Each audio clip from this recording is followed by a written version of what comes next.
What's up, everybody? Welcome back to this week's episode of Deepish. So happy that you are tuning in and listening and watching, or however you're consuming this. Grateful for each of you. Want to start off by sorry, I had to take a sip of my coffee. Want to start off by thanking a lot of you reached out to our family last week, and just want to chat, for a second about why in the world, if you care, there wasn't an episode of Deepish last week. In Nashville, we had a major ice storm the weekend of January 23rd, 24th, something like that. And, as a result of that ice storm, like 500,000 people, I think, give or take, maybe a little more, just in Davidson County lost power, and several are still without it. So just want to say, if you are someone who is listening to this or watches our podcast who is without power, our thoughts and prayers with you. Very grateful for the linemen and all of the people working their asses off to make sure that people in Nashville get their power back. So, super grateful for that. But our family was one of the people who, like, 500,000 others, lost power in the course of this storm. So that is why there was no episode, because I lost power. I posted a story on Facebook, or on Instagram rather, the other day, and kind of mentioned it, but wasn't able to get the episode uploaded prior to the our power going out. We almost got by without losing it. Thought we weren't going to, and then 3 hours, 4 hours after everybody else did, ours went out. So it was a very, very long week. I don't take lightly what it is now to live in a country, in a place where we have power and have access to so many things that other people may not or don't. And so it's easy to take that for granted. And then when you lose it, you realize how much we take it for granted. So our family, though, is great. Having no power with an 8-year-old and a newborn 3-month-old is interesting. We had some friends, shout out to Jeremiah and Cindy, who were so gracious enough to let us come stay with them for a couple days, and had friends pay for us to stay in a hotel, and not everybody was fortunate enough to have that, and family buy us food, and just a lot of people made sure we were good for the duration of not having power. And it was a brutal week. I mean, I'm not gonna say that lightly. Like, it was crazy. Because on top of it and having no power, nights where it was 0 degrees here and crazy weather. But anyways, enough of that. We're back this week, and really excited for you to finally get this episode. We're a week late and a week overdue with this episode, but can't wait for you to get it. There is a little note of housekeeping for you. This is not serious, but a note of housekeeping for you. At the beginning of the episode, my 8-year-old does the intro for us, and I told him it was the wrong episode, because we recorded this last fall when we were in plan recording them in order of how we would release them, and each one was called episode something, and we've since moved away from that. I would tell you what episode number this is. I think it's 9 or 10 or 11 or something. I've lost track at this point in time. I will figure it out, and I will tell you sometime, and I'll be right when I tell you what episode it is. But at the beginning, I tell him to introduce it as episode 5. It actually wasn't even going to be our 5th episode originally. It would have been our 6th. So I also, after he says episode 5,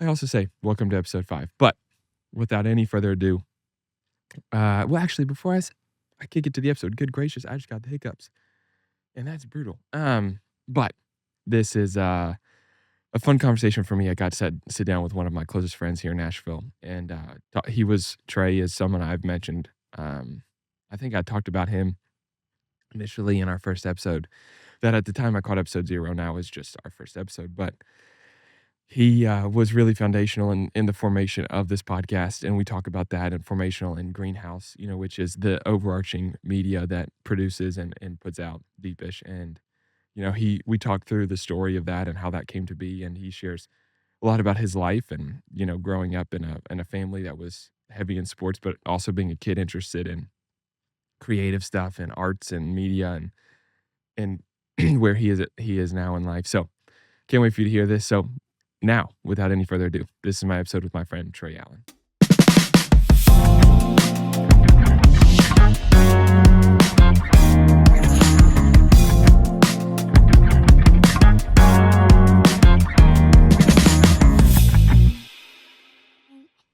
My name's Roman. Welcome to episode 5 of Deepish.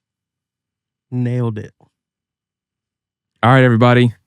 We're back. Episode 5, intro from my oldest son, my 7-year-old Roman. Ooh. Today, honestly, a conversation that I've been looking forward to having. And one of my closest friends in the world, one of my best friends here in Nashville. And yeah, but one of the founders of Deepish, one of the founders of Greenhouse in a lot of ways, Trea Allen. Trey, welcome to Deepish, bro. Hey, man. Thanks for having me. I'm excited. Man, this is so for those of you who don't know me, who don't know Trey, we've been friends for 5 years, I think. 5. Like officially 5 years. 5.5. We started hanging out. So to go back, and I talked through some of this on episode 0 of Deepish, but before Deepish, before Greenhouse was a brand that I was a part of called Rooted. At the time it was called Rooted X Risen, then became Rooted and Risen. And that was when I was still in ministry and was doing some Christian focused content and creation. And Trey and I worked together on that, and he kind of came in as a creative voice in that and helping with a lot of social media stuff there, and did a bunch of photo shoots for us on that. How we first met. That is how we first met. He did a photo shoot for us back in, God, dude, that was nuts. Was that April of 2020? Yeah. That was like either right before COVID hit or right at, or during. It was because I remember we got coffee. Yep. At one of my least favorite coffee shops in Nashville. And I'm not going to say the name. We all know how I feel about coffee shops in Nashville. West Nashville. It's in the nations. But shout out Living Waters Brewing. Speaking of the coffee shops in the nations, Charlie Plowman, best barista in Nashville. God, their stuff is. I go there way too much. It's so good. But that's kind of when we'd met before that, but that was like the first time we hung out. Yeah. And then after that fall, once life kind of had a semblance of normalcy, and life kind of started to get a little back to normal. We had a group of friends that hung out, that you were really the kind of the foundational former of that, if that's the right way to say it. Yeah. But I mean, that started, so like back in the day, my wife and I used to do these things. We called them family dinners, where we had like 20 people in our house. That was fun, though. Dude, it was wild. That was in our old house, man. We had how we got as many people in that house as we used to get in there. We did it. And we would sit at it was so much fun though, because like, you know me, you know how nostalgic I am. But like those meals, to sit down, no technology. Yep. Just friends sharing drinks and meals and food and all that stuff together. Those were pure days, and those were fun moments. So yeah, we've been through a lot together as friends. We've seen different lives. A lot of different, not versions maybe isn't the right word, but a lot of different we live expressions. Multiple lives. Yeah, 100%. We've been through. You've been through a lot with us. When we were friends and started hanging out watching football together, that was when Roman was 2, I think. 2, yeah. He was like a toddler, 2.5. I think he might have been barely 3. Yeah, I think that fall we started hanging out was when he turned 3. And so that was when he did you remember that was his birthday party. He did a Christmas themed birthday party. Yeah, you remember that? That was the genesis of us decorating for Christmas so early. So you know, this episode is going to come out sometime late this fall, and so this is probably going to come out after we've decorated for Christmas. But you know, the baby is due October 19th, and I told Tori, I was like, we might as well go ahead and decorate before we go to the hospital. She's like, we're not decorating the house in October. I'm like, but hear me out. I can't. But hear me out. I can't do it. She's not going to decorate this 4,000 square foot house when she's got a newborn. She could. She can do one of them like front carry-ons. She gonna just wrap the baby up and just roll. Yep. But listen, just start decorating. Could. But I want to talk a little as we're jumping into this about, most don't know probably to the extent of the role that you played in the foundation and like the forming of Greenhouse and the concept behind it and what it will become. And Deep, I mean, the name for greenhouse and the name for Deepish both came from you. Yeah. Because like if you know me, like Yeah. I am like ideas, concepts, I got that 9 times out of 10. But if you want me to name something, I'm out. Yeah. Like I will tell you exactly what I'm thinking and where my brain is at and every concept and how I've arrived there and where it's gonna go and what we're gonna do. But when you say, "Hey, what do you want to call it?" I'm out. I got nothing. I've come to realize like I'm more of the like creative spark Mm-hmm. rather than, I mean, I can do all process of For sure. being creative because like being an entrepreneur, you have to. Yeah. But like in as far as like a leadership style, I'm the creative spark. Like I'll give you an insane concept or idea and like just have you run with it. Yeah, Like, 100%. And I think that's partially like you and I are wired very similarly. I can't talk. But like our thought process is similar. We have kind of the same drive and motivation in a lot of ways, I think. And so I think that's why we've always worked so well together when it comes to creative stuff. We've done a lot of photo, video stuff together over time. Yep. But I mean, I don't know if you remember. So Rooted and Risen was kind of the birthplace, I think, in a lot of ways of Greenhouse. Because at one point in time, that was what we wanted to do. That was, and I think, once it we served its purpose. it did, man. And like, in and that someday season. I think that could for sure come back again, in a different light with a different voice than mine. But it was fun. And I think that was the birthplace of my desire to create different forms of media beyond, because like, I mean, if you know me, you know I'm a Christian like that. But like I always say, like, this isn't a Christian podcast. Deepish isn't about strengthening your faith. This is more about individuals and people and letting people share their story than anything else and having fun while we do it. Great podcasts. It's great. There's great voices out there in that space. Yeah, like, and this one's just a little different. Yeah, and I think that was where with Rooted, when that was the thing.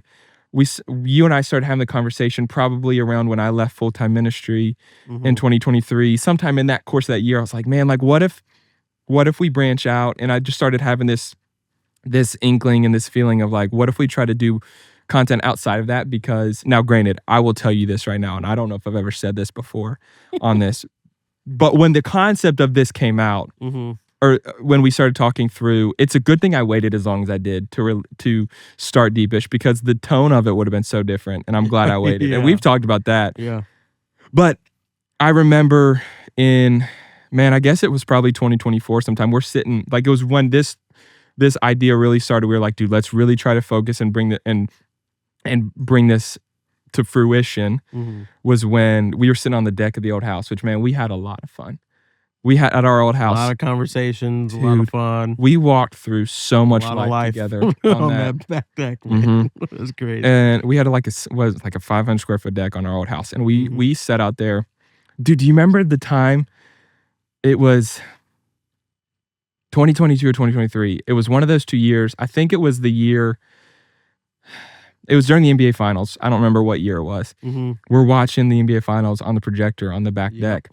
And out of nowhere, we hear, oh, yeah. And you looked at me. The gunshots. And I looked at you and I'm like, what is happening right now? Yeah, that was nuts. We freaked out because like we lived in an area where like we heard gunshots. Oh, for sure. And it was not out of the ordinary necessarily to hear that. Which I feel like you can hear gunshots like really just about anywhere in Nashville. Yeah, in each Nashville, part of for Nashville has a nice spot. Yeah, right. And has like a kind of rough spot, like in between. Like it's very, it's so wherever you are, you'll probably hear a gunshot at some point. Yeah, 100%. Yeah. Well, what was crazy about the night was we were sitting there watching this game, and it's like 10 or 10:30. It's late or later. Yeah. And we saw helicopters just like military helicopters for sure booking it. Yeah. And then out of nowhere, we saw one of those helicopters just nosedive.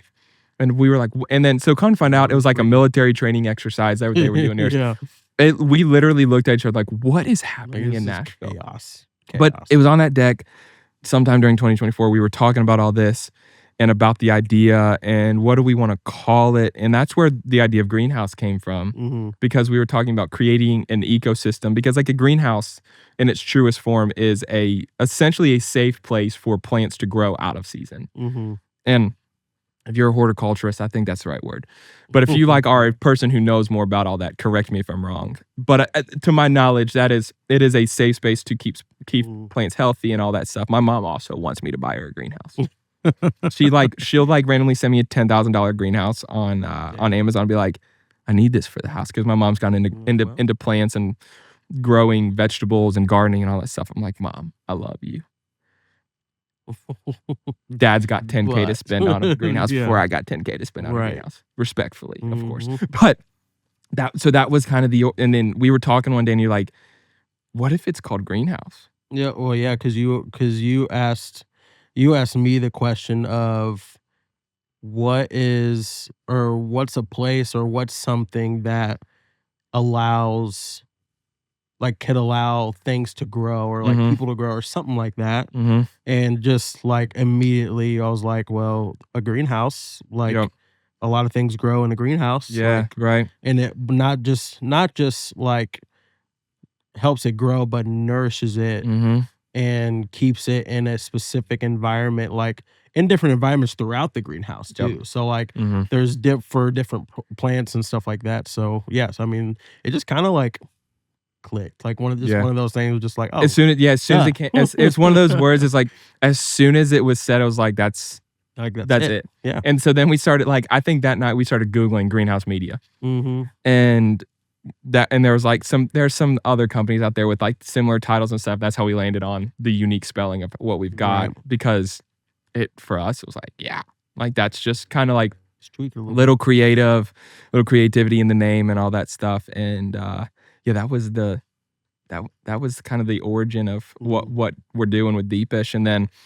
fast forward when we got to the beginning stages, because originally with Deepish, it was going to be you and I together for all interviews and stuff like that. And we'll kind of get into what some of the things that shifted and kind of where you kind of took a step back for the season. Because like the reality is that for sure we both see a world where, this does become you and I both in some fashion, whether it's Deepish or something else. I think you'll always have a voice in greenhouse and what we're doing.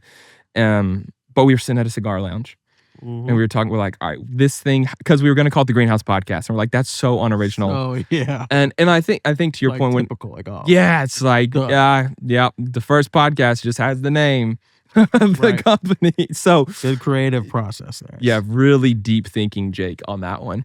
But like with greenhouse, like to what you were saying about, when we were talking about media, stuff that helps you grow, our heart with it was always, and the motivation was like, okay, like we do want every form of content that ever comes out to elicit growth, but also like in a fun way. Like I'm not an overly serious person, really very often. Yeah, like I am serious, but I'm like, you have moments where you are when you need to be. Yeah, 100%. Like in the right setting. But if you don't need to be, you always choose the outgoing, goofy. It's like more fun. It's way more fun. It's way more fun. So like, I feel like, I hope that like, there's some conversations why on here that are more fun, but I also feel like there's always humor dripped in. So like, oh, for sure. When it comes to greenhouse in as a whole, like the goal with that was like everything that we ever produce, no matter what it becomes, is that it will always have that tension of like, yeah, like whether it's a sports conversation, like maybe it'll help you grow into sports mind, but like the end of the day, like we hope that it helps. It's fun, but like also helps you to grow in some capacity. Right. Because I think like the reality of life is that the goal is for every person is we want to grow. Humans. Yeah, we want to become a better human in some regard. 100%. And whether that's us talking sports or us talking, life like on Deepish. But when it came to Deepish, we were talking like, all right, let's try to become more creative. Let's nail down the name. So we're sitting at a cigar lounge over near your house in Nashville, and we were going to call it, I mentioned this on an episode, we were going to call it I Said What I Said. Yeah. Because I say that. A lot. It's either that or... It's 90% of the time it's going to come out. That's going to come out a lot, and then I'm going to probably always throw out a, did I stutter? Or I didn't stutter. Yeah. I said what I said. Which we came close to naming it, both of those. We did come really... Maybe we should change the name of Deepish to Did I Stutter? Well, I think it was because there was multiple... Yes. Podcast that there was. Did I stutter or something, or I said what I said, and like I don't know any of those people, so respect to you for having that name before we did. You beat us to the gun, but you were like, what if we call it Deep-ish? And I'm like, whoa. And there's, I think, a couple other podcasts out there called Deepish in some regards. But like, we're like, what if Something we, similar? we're like, what if we kind of put our spin on it rather than being one word? It's two words.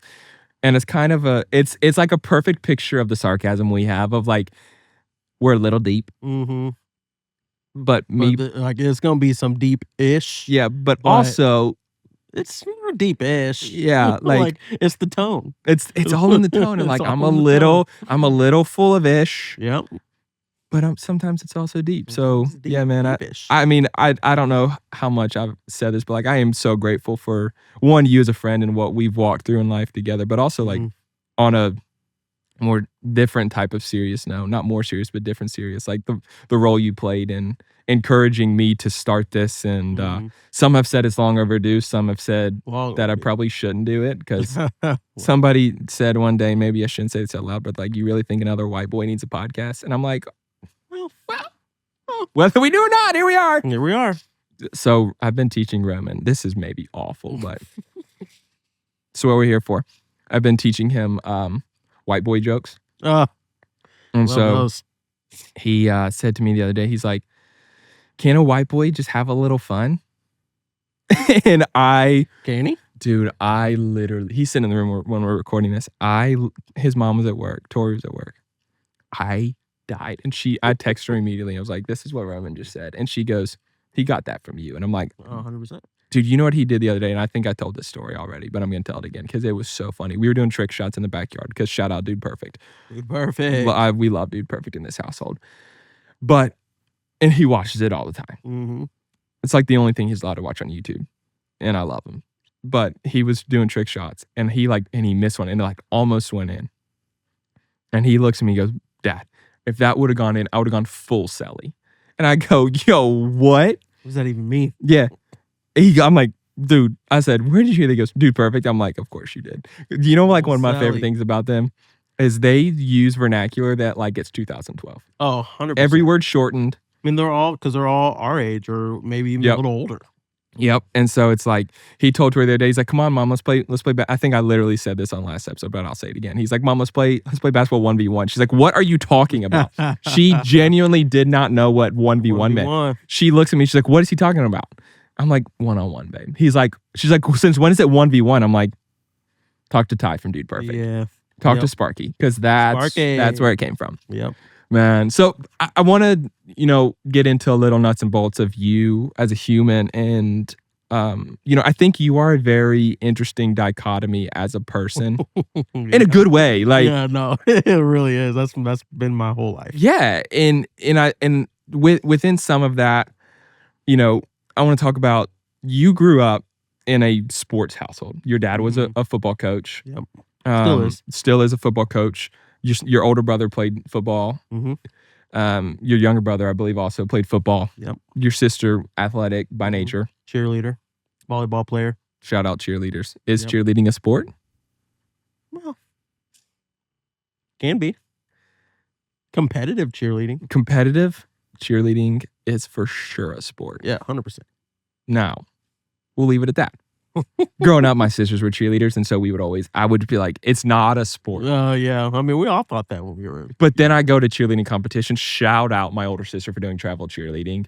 Because there's nothing greater than being a 9-year-old boy going to cheerleading competitions. I mean, there were some freak athletes though. That wasn't where I was going with it, but yep, you're right. No, but then you go see that and you're watching these girls do like back handsprings and tucks and fulls, and now you're like, all right, you're an athlete. Yeah, freak. For sure. And so I respect them for that. Because if you ask me to do a flip, no shot in any world can I do a flip. But so you grew up in an athletic household. Mm-hmm. You play sports, but at the same point in time, you also had from an early age a creative side to you, a athletic, or not an athletic, a musical, side. So like, what was that like for you, and how were you able to navigate that, if you were? Because I think a lot of times as kids we're put in a lane or in a box of like, okay, shout out Troy Bolton for ruining or for breaking the mold. He really did. Shout out High School Musical. But you're kind of like, you are an athlete, or you're not so like you're either an athlete, you're a creative, music, something like that, arts, or you're a, a genius, or you're a Right, brainiac, yes, you know? yeah, So like super smart, yeah. it's and especially I feel like smaller schools, it's easier to like be multiple things because you have to be. Mhm. You know, I grew up in small Christian schools where like everybody did everything. So if you were played sports, you probably were also in the school choir, and you're probably also in the band. You probably also did the plays. So like, Yep. but like you didn't grow up in small schools. Yeah. I mean, you played football in Florida in high school. So like, how did you navigate that as a teenager and as like a young kid of like, man, I do this, but I also have this passion. Oh, man. I honestly, like, I would say that I was, like, a closet emo kid, Man, shout out the emo movement. because yeah, I mean, like you said, like, I grew up in an athletic, household, and which I did sports as well, and I still love sports, and is a Mhm. huge part of, my life, and You know ball. yeah, yeah, You yeah, for sure know ball. 100%. You still know ball. Yeah, and so yeah, so doing that, like, I really didn't fully, like, step into it until my sophomore year of high school, Okay. where, when this is, like, my first year in, Florida, South Mhm. Florida, I was at Westminster Academy, and it was one of those schools, private Christian school, so and it was, like, a little smaller school Yeah, private Christian compared. schools though in Florida Oh, yeah, right. are So just it's, like, yeah. compared to, Because I also went to a private Christian school. You yeah. know how many kids were in my graduating class? 13, I think. Dang. That's how I was salutatorian. That's I gave the crazy. worst salutatorian speech of all time, but that's a different Well, discussion for a different that's day. alright. But yeah, so I was like, I always loved music, and that was something that me and my dad always had in common, that always kinda bonded over outside of sports, was music, 'cause Yeah. I would always, like, wanna listen to what he listened to, and he would even make me, like, mix CDs. What did and you listen to? Like, growing up, Yeah. when I was younger? Oh, man, I mean, everything from, like, Boys to Men, Prince, Bro. Jagged Edge, and then got into more, like, heavy hip hop stuff, like, Nelly, like, I Bro. also, 'cause I also grew up in St. Louis, so, like, Yep. and there was also prime, like, St. Lunatics, like, just nuts, See, so and Air that's Force and here's the Ones, cultural well, difference, that and was that you it. can tell that you are biracial and grew up with a black father because you know what my dad listened to?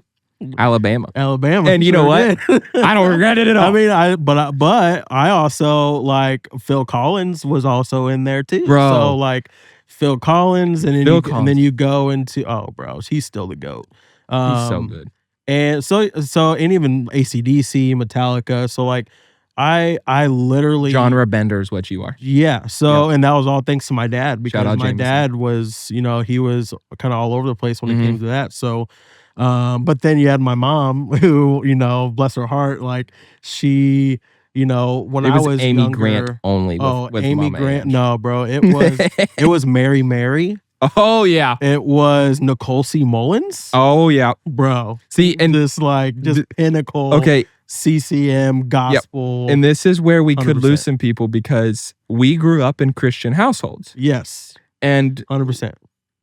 with that comes the territory of My the early CCM movement. Mine was split. Yep. So my dad, like, he claimed to be a Christian, Yep. but, like, didn't necessarily, like, um, enforce Yeah. Yep, Christianity. I get that. I know what you mean. So, yeah, so it was kind of split. So, like, I would get, like, my worldly music from him, and then my mom would just go like, "No, like, don't listen to that, like, listen to," and We're burning the CDs. or even, like, And not a good burn. KJ52, bro. Like, KJ52. that Dang. that was so what I would say what Forrest Frank is to kids today, Yes. was KJ52 to us. Yeah, Like, because like in early DC talk, early DC Rest in talk, peace. like, early bro, Lecrae. nuts. Dude, So, do you remember when Lecrae came out? Lecrae. Lecrae was like hard hip hop Oh, yeah. for Christians. Yeah. 100%. And I probably still have CDs of his early days, bro. It's crazy. shout out Jesus music. Anyways. So yeah, so I got a little bit of both of that. Yep. But in my sophomore year, I like literally I would just sing like anytime I would sing, it would Mhm. literally be like in the shower or in the car, Yep. whatever. So I never really knew like I could sing until I was literally on the football field at practice, and one of the water girls like came up to me because I was singing, I think it was like a Chris Brown song or something like Yeah, it that. was. And she was like, "You can sing." And I'm like, It "No." was Look at Me Now, Like, no. 1000%. No, it was before that. It Oh, was dang. That's one of Forever. his dude, Forever, bro. That that that that it was song like right when that came out. So I that was like, song I was still just goes hard. blaring it. Yep. And so yeah, she was like, "You can sing. Like you need to like do choir." And I was like, "Do choir? What I does play that even football. mean? Like Yeah. what are you talking about?" But then she was just like, "Yeah, like there's so many football players that do choir. Mhm. So like you should do it." And I'm like, Alright. "Sure, like I'll give it a Sick. Well, shot." And so I literally had to audition yep. for choir. And shout out to Miss Wilson, man. Miss Wilson was my choir director, and she's the one that like kind of took a shot on me, Bro, that's crazy. and yeah, like literally jump started my, I guess more so going into my creative Mhm. identity Yeah. and not being being more outspoken in my career, because that was like my first like public Mhm. creative display Yeah. was choir. Do So did you at this point in time, did you think you were gonna try to go play college ball? oh yeah, that was I thought I was gonna go D1, like go play NFL. I was a running back 'Kay. slash receiver, so I was like, I'm small, but like I'm fast, but I also was very broad. So yeah, that was the goal. Like Yeah. NFL was like So, that did was you ever crazy. have any looks to go to play college ball or when that I had a couple. Okay. I had because I quit my my senior year of high Okay. school. Yeah. That's what I was gonna So ask was like when you start that journey kinda going down the arts path, Mhm. how did that impact the sports side?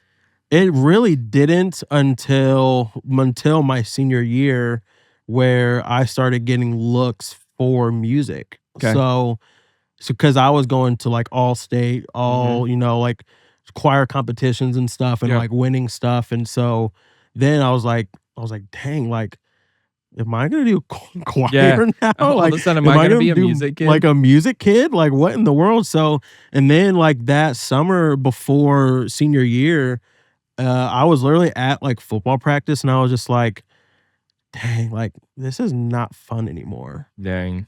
Like it like hit me, just Yep. hit me. I'm Yep. like, I don't want to do this anymore. Like Yep. this is not fun. Was there any part of you that playing sports you did it because your dad did it?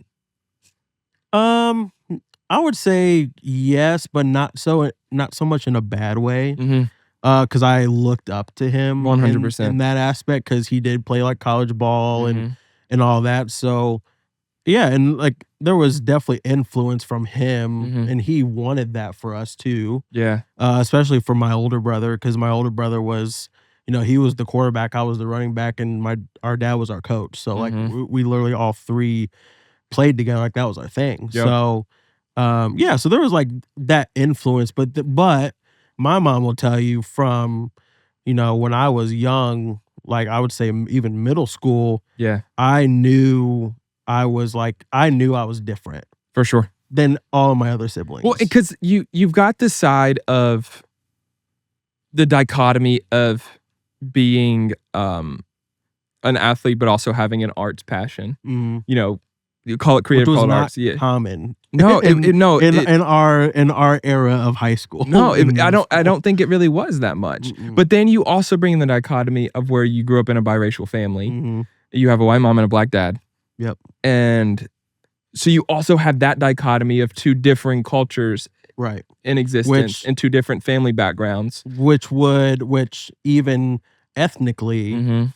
growing up, we were always the athletic ones because we were Yep. brown. Yep. You know? For sure. So everyone like, wanted to, pick us for teams, and even Yeah. in church, like church, we had Awanas and all that stuff, Bro, and Awana sports. And, shout out Awana games, dude. bro, I won at least one Awana, and some people listening to this have no clue what Awana is. Respect. sheesh. I won at least one Awana games. Yep. All of my best friends, we all went to the same church. Yep. We would run people Just over. run it. And like Just like run looking it. back, maybe that It was was a bunch of shout out to homeschool kids, but it was a bunch of homeschool kids that back then, homeschool kids bro. back then didn't. It was not the it was homeschool kids different. of today, It was bro. very different, man. And Very listen, different. because it was not like athletes that were homeschooled so they could do more sports. No. These were the brainiacs. Over sheltered, no social And respect skills. to you, and respect. Like, this is no shade. But no shade, because it didn't put those kids in position Yeah. to be athletic or be because you don't have your recreational sports like you do It was in so regular different. It was school. Yeah, and homeschool back then was like very different than it is now. very And different, like, I for respect the people who could do it. I could not homeschool Roman. There's sure. We no almost shot. got homeschooled. I was homeschooled a couple times, and that's probably why I'm as We weird as I am almost today. did. That's probably why I'm as weird as I am today. Shout We out almost my mom. did, probably because of me. I was really bad in school. Yeah. I definitely had ADHD, ADD. I didn't had. I had was it. talking. I was making people laugh, making noises. I would get in trouble because I was the class clown. Yeah. And I also didn't do homework. I hated homework. I literally would wait until the last late Sunday night. Yep. My mom would sit at the table with me and force me to do my homework, Bro. because I waited all weekend to do it on a Sunday night. Okay, but here begs the question. Why do we have homework on weekends? Why do we have homework at all? Why don't we have homework at all? If you're an education professional, let me know, because I do want to know why that's The case. reasoning. And I respect listen, I respect people in the education world so Yes. much, because Shout out. the patience and the effort they put in, for the pay they get for respect, because you do something I could not do. 1,000%. My dad is one of those. He was our gym teacher growing up. Bro, gym teachers were the best, man. He was our gym teacher in high school. So my gym teacher in middle school was also my science teacher. And I got in so much that's trouble. interesting. I got in so much trouble in his class, bro. I mean, but you have to remember, I went to a small Christian school. And so dude, I remember in his 7th or 8th grade, I don't remember what year it was, I'm in his science class taking the final exam, because we did finals in middle school. And I'm sitting in the desk, front, right when you walk in the door, that was my desk, and he's got them all spaced out and whatnot. I finished mine, bro. I was smart. I didn't Yeah. my younger sister and I talk all the time, I really didn't try in school. I didn't have to. Yes, that was me. I didn't try. I didn't try and had straight A's because I didn't have to try. Right. It just came natural. But so I finished it, and I'm sitting there, and I'm kind of sitting like I am now, except the other direction with my feet outside. And he goes, go sit in the hallway, finish your exam. I'm like, he's like, you're distracting everybody. So I had to go sit in the hallway. Yep. And I think I I had to do that was a couple done with times. I was done with it. They would put an isolated desk Yeah, bro. in the hallway, bro. Maybe that's where maybe that's why our generation has issues, is because in school we were just put in isolation because but there's a lot we could dive into with that. I'm trying to remember how we got on this topic. Just the dichotomy of Yeah. That's what we were talking about, the dichotomy of being, you growing up in a biracial family. Yeah. And all of that, and how that influences everything. And then somehow we ended up on the school topic. This is where my ADD comes into play. Yeah. I'm not ADD. I am. My mother-in-law. God bless her. Shout out my mother-in-law. When Tori and I first started dating, she was always because I never went through testing to get diagnosed as ADD. Oh, you know how we ended up here was Awana. Yeah. And it all brings back, because I think that was the genesis of the competitive thing. Because dude, I'm in my 30s now. I'm early 30s. I'm 31. I'm still as competitive now as I was ever. And my wife hates it. She's like, I don't get it. Why are you the way that you are? And but dude, in Awana, bro, all my best friends, we all were on the same one team, and we were all overly competitive. We would run you through a brick wall. Oh yeah. But my mom, when Tori and I started dating, she was like, I just have ADD tendencies. Yeah. I'm easily distracted. I think we all do to some I degree. think we all do, for sure. And she was always like, you need to be on Ritalin. And I'm telling you something right now. If you're on Ritalin, respect. I ain't never going on damn Ritalin. There ain't no shot. Because, like, listen, why? Yeah. Why That's do I the need to question. go on Ritalin? Like, you don't like the fact that my brain goes a million miles? You know, do you have It thought still does to loops? this day. You have thought loops? Oh, 100%. Do you will you be, so Tori and I were talking the other day, and we were talking about something that had nothing to do with what I said. Yeah. And I go, oh, hey, by the way, X. And she was like, what? And I looked at her, I was like, all right, hold on, let me tell you how I ended up there. Yeah. And she said something about somebody babysitting Roman, which reminded me of a friend that babysat Roman that she'd asked me about the other day. Oh, yeah. And I had an answer for what she'd asked me, and I told her the answer. And that is my brain in a nutshell all of the time.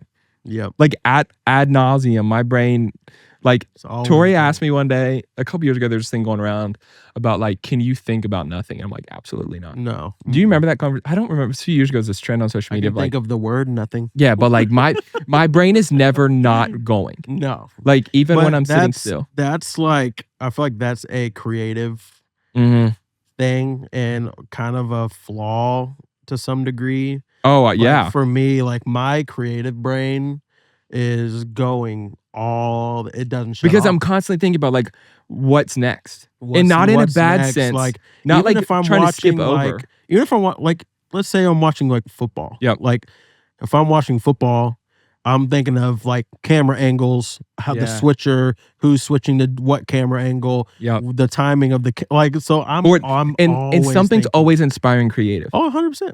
So Yep. like I'll see someone with a hat in the stands. That's dope, and I'm like, oh, that's sick. And I'll pause it and I'll screenshot it, and I'll be like, Yep. okay, like that's inspo. I need to. Yeah. No, and that is that I feel all like the time. that is a peek into our brains. Like I'll be listening to a podcast and I'll be like, I'll just be picking up on like how people are interviewing people or like what are they talking about. And not in like some of it from it, like it kind of depends on who it is, on like enjoying it. Yeah.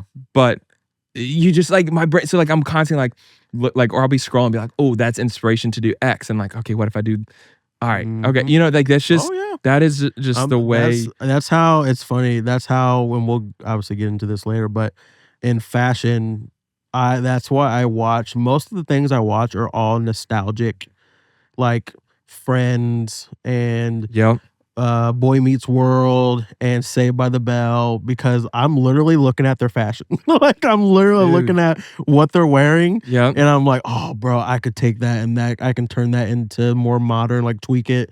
Like like it's Dude, that's literally why I watch like 90% of nostalgic shows is because of the fashion. It's just nuts. Dude, I have been the one morning, so like growing up, do you remember Saved by the Bell when we were like kids? Probably the whole time we were kids. Saved by the Bell was on TBS. Yep. At 6, 6:37, 7:30 every morning. In the morning, yep. So before we'd go to school, yep. 100%. We'd go downstairs and turn the TV on, It's and we still watched dark Saved by in the the Bell. house, like and You're half TV asleep. on, You're grabbing a like Pop-Tart. Yeah, exactly. The most unhealthy. Dude, I had this conversation with someone recently about how unaware we. So a friend of mine. Brown sugar. Yeah, dude. Do not get me started on brown They sugar call me in high Pop-Tarts. school. No, they called you brown sugar for sure. That's what all of his ex-girlfriends in high school called him. All of mine, like the 3. Yeah. Oh man. Oh, Nikki, I'm sorry. Shout out to your girlfriend, Nikki. Yeah. God bless her. She's the best. She's the sweetest. So, but we were, that's what I was going to say. We were talking though. You talk about Pop-Tarts for breakfast. Yeah. You think about how little like now, like at this stage in life we're both in now, we like, It was all we sugar. work out, we focus on like what we're eating in some regards. I try to until I see chicken nuggets and french fries and I revert to a 16-year-old. And but so like we think a lot about like protein intake and all this stuff. And then you think back on like when we were kids. It was all sugar. Yeah, dude. And like you think about the school lunches had no protein in it. So like there was you had Pizza Friday. We had Pizza Fridays. Dude, back in the Pizza Hut days. Pizza Hut days. And then we would have what did we have? Chicken patty day, bro. Chicken patty. Well, so that's at least a little protein. That was literally a little. That was a little bit of protein. Everything else was like pasta and chocolate milk. And chocolate. Do you remember the chocolate milk cartons? I'd get the orange juice. I was an orange juice guy. I do love a good glass of orange juice. You know the best way to drink chocolate milk though? Chocolate milk, 80% chocolate milk, 20% white milk. Mix it up.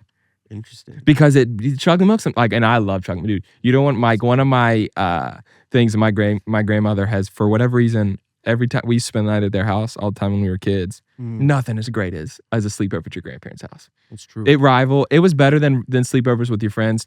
Because like you're hanging with the and like maybe I'm just different, but like hanging with my grandparents. You've definitely had probably a safer grandparent Yeah, that's fair. experience That's than fair. I did. That's a fair statement. But we also didn't know better because we were babies. So Yeah, for sure. Looking back, I was like, yeah. Hindsight brings things a little clearer. Yeah, but like, we'd go spend the night at my grandparents' house. We'd wake up the next morning. My grandma always had cream horns from Kroger, chocolate milk, and she'd make biscuits and gravy, which I guess is called sausage gravy. I never called it sausage gravy. I just called it biscuits and gravy. The sausage gravy was the gravy that they used. Yeah, it's a nuance. Biscuits and gravy was the meal. Yeah, it's a nuance. Yeah, it's 100%. A nuance because she'd do like a little spicy sausage in it. But so all that to say, chocolate milk and cream horns. Oh my gosh, dude. That was it. And so like now, like still, I'm in my 30s. I go to her house and she makes, or she'll have like cream horns and chocolate milk for me. Now my youngest sister thinks that she can drink my chocolate milk, and I swear I will go to blows with my 12-year-old. How old? She's 12 years old, I think. I will go to blows with her over her drinking my chocolate milk. And my dad's like, can't touch it. He looks at me and goes, "Bud, stop." So like she and I always like get in spats because I'm like, I'm your older brother. It's the nature of the beast. And she doesn't know how to like, so like we were playing pickleball this summer. And I think it was like me and Roman against she and my dad. First time I'd ever played pickleball. And I texted our buddy Jeremy. I'm like, yo, like I'm coming to play pickleball with you. Still haven't yet, but I'm like, yeah. But the problem is I probably get roasted by those people, which that'll make me angry. But so we're playing pickleball. Like the older folk, man. They will roast me. They will roast, and I'll be, because like I don't know the nuance of the rules. But we were playing pickleball, and like Roman and I were losing. And you know how competitive I am. And so she starts trying to trash talk.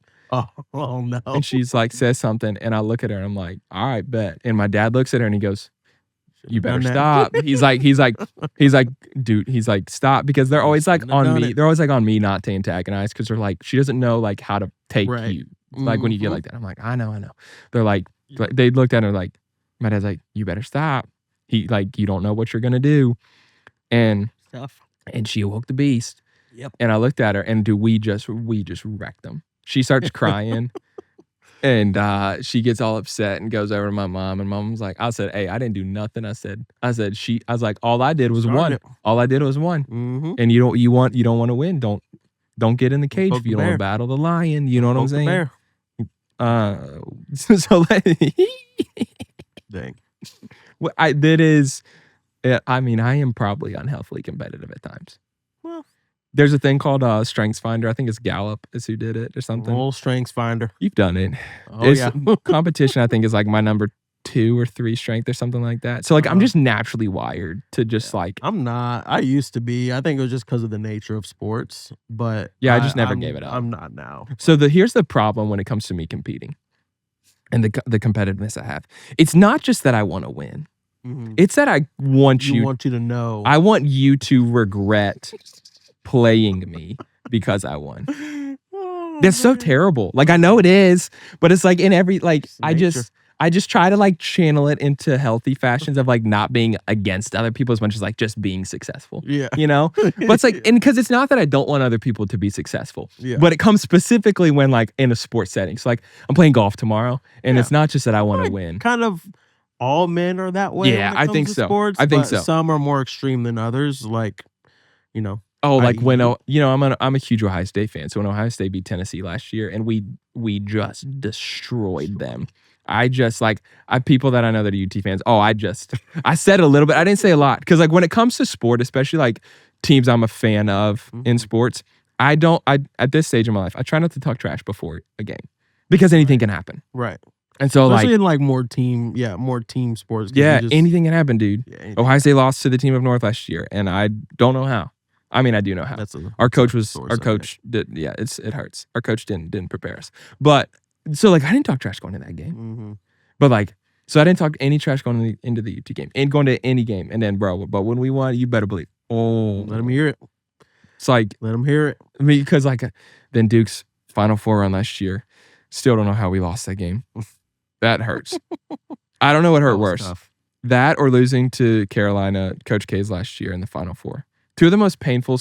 I went on a generational run as a sports fan of the worst things that can happen in sports. Because like stuff. in 2019, Ohio State loses to Clemson in the college football playoff. Mm-hmm. Then, Tiger had won the Masters that year though, so that was the one bright shining moment.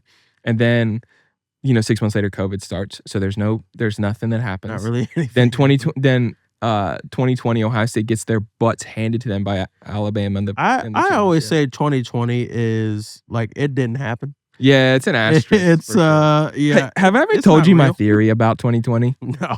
So here's my theory, and this is where this is one of my weird conspiracy theories.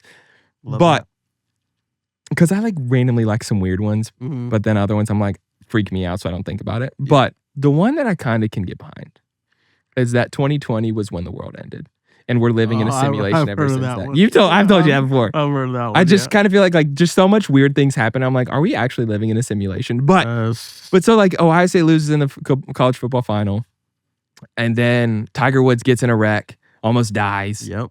And then Duke. Oh yeah, that did happen. That year. Yeah, That's dude, in crazy. 2020, in March of 2021, bro. Yeah. And he was getting back to peak Tiger form in his 40s, and we were about to And go on a then just- generational run. And then dude wrecks and should have died, and thank God he didn't. He's still gonna win another major. I'm think saying it on so. this. I don't care how old he is. We got one more in him. I don't care that he's got a rod and he gonna win another one. But and then Duke loses to Carolina. Like it just was a bad time for me to be a sports fan, bro. Ohio State's lost 4 in a row to the team of North. Like it's just until Ohio State won last year, it was a bad. And so now Roman, you know why Roman's upset? Because he's never seen Duke win a national championship in man. basketball. And It'll come. honestly, I get it. It'll happen. But let's get back on a serious note because my ADD took over for a bit.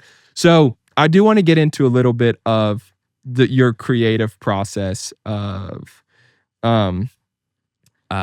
here, let's answer this real quick. What's up, Mom?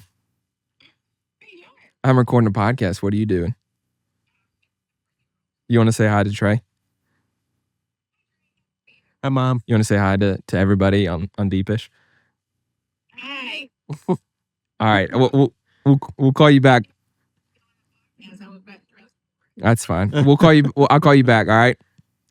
All right. Love you, Mom. Love Mom. My mom's the best. Shout out Renee. Renee. Roman. That's funny. So he's a goofball, man. But so I do want to get though into like your journey as a creative. Mm-hmm. And into more the arts world, I think is a fair way to call it, because I think it's shifted over time for sure. It's had its own life. Well, because like you go, so like one thing we haven't talked about though is like, so you quit playing football senior year. You're not gonna play college ball. You go more down the arts path, and then you end up eventually at a school of ministry. Yeah, Bible college. Yeah. Yeah. And I never thought I would ever. Yeah, so like never do. and we don't have to get in nuts and bolts of that as much, but like talk about like the journey you went, because like now like we haven't talked at all about on the other side, which is the brand that you're launching, the clothing brand. But so like talk though about like what that, so like you learn in high school, they're like, oh, I can do the creative stuff, because like you've kind of your mainstay in creativity has been photo, video, especially photo early for what on. people know Yeah, me as. that's kind of what you really got like your start in, was the photo side, and then shout out Bleach Blonde. Oh man, that was a whole lifetime ago. Man, that's crazy. But we don't even have to talk about that. But could, but we're not going to. We can't. Probably should. God. Sorry. So, but like that's kind of where I feel like you really got deep into the creative world was through photo. Eventually started picking up more video as you kind of your clientele shifted and the ask kind of shifted. Ask shifted. Ask. Sorry. I think There's a K in there. needed to enunciate the K. So talk a little bit about that journey for you. Yeah. And how you've kind of arrived more into just bring it, into more clothing, that side of creating. I always tell Nikki, like, I have lived so many different lives, like, but, like in my 32 years of living. But I think that's So a good thing. yeah, no, Be 100%. It's because, like, yeah. I think it's easy. I think it's easy, and I just talked about this on last episode Yeah. with Josh Hill, but I think one of the downfalls downfall's not the right word, flaw maybe is a better word, of I Mhm. think what we do in our culture is we tell 16, 17, 18-year-olds, make a decision today of what you're gonna do for the rest of your life. Yeah, I was not about And that. and so, yeah, like, yeah. and the 100%. trouble with that is then sometimes you make a decision of, man, there's a whole thing I could go into on this that I want to talk about, but I don't Which know I that mean, this is it, I like, kind of did. So like, yeah, so having a music background, so I obviously I stopped playing sports, pursued music. I was a vocal music major my first semester of college. yeah, So technically I'm like classically trained. And dang, so that's wild. I did that, and then a friend of mine was like, "Hey, like you need to look at this school. I think you would love it." And I'm like, "Okay, I've never heard of this school." It was James River Leadership College at James River Church. What was it? James Okay, River okay, Assembly hold on, back hold on. then, I because they need to were like know. Assembly of God. I So need to know what was your friend thinking well, that they said so this I think was you would love this because I know you yeah, really, really, really well. yeah, I didn't know you then, yeah. but I don't know that I would look at it and go, you would love this. So Were you Heinz, considering ministry at the time? no, Okay, never, all right. I didn't think never. so. I wanted to do music. Yeah. I didn't really know, like, I wanted to really go like the producer, singer songwriter route, Okay. but more on the R&B side. But I also, so yeah, it's a whole thing. Yeah.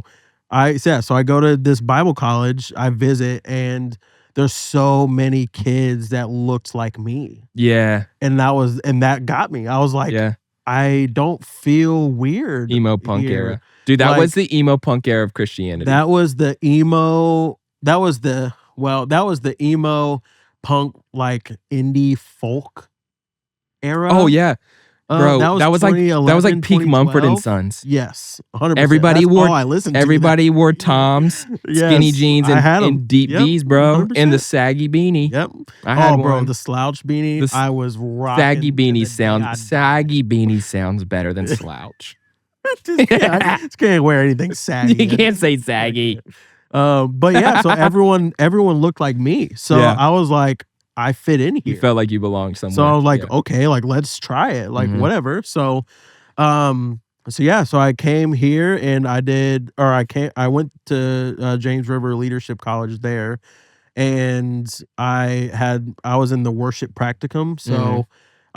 I took the first semester to like kind of figure out what I wanted to do, because Yeah. like I said, like I never thought about being in ministry. Yep. I didn't know what this was, and so I took a semester to be like, okay, I need to figure out what the heck is even going on. Sure. And so then I landed in worship ministry, because obviously I had a music background. I was like, well, like I'll just sing, Yeah. like, whatever. So tried out for the worship team, made it there, and then just was on the worship team. That was kind of my thing. And me and my friend Izzy, shout out Izzy.